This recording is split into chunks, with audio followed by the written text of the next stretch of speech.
Can you clarify something? When you're talking about the three main presidential candidates, you said no matter who we get, at least we'll have an adult in office who can lead and who can accomplish something.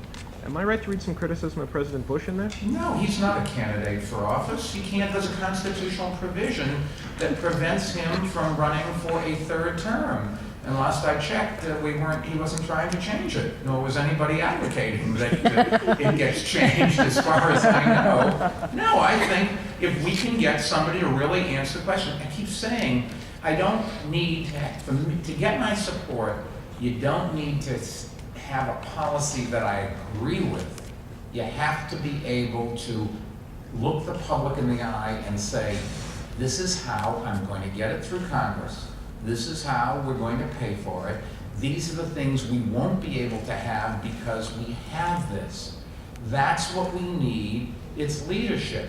And asking the litmus test of is your policy what I think it should be on war or on public education or on healthcare or anything, all of the things, whatever the issues are today, there will be during the next president's term lots of other issues. And I don't know what those issues are because I can't ask you for a list. And in any case, nobody's going to agree with all things. What I want is somebody who is willing to look the American public in the eye and explain to them that there is no free lunch and that knows how to work with Congress, because if you can be in favor of mother and apple pie, but if Congress doesn't vote it, you don't get it.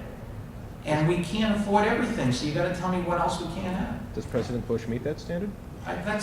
He's not running for office. It's immaterial, and I don't not focus on the past. I'm always trying to focus on the future. What this country has to do is not judge George W. Bush on the last 8 years. The public voted him into office twice, and then he governed for 8 years.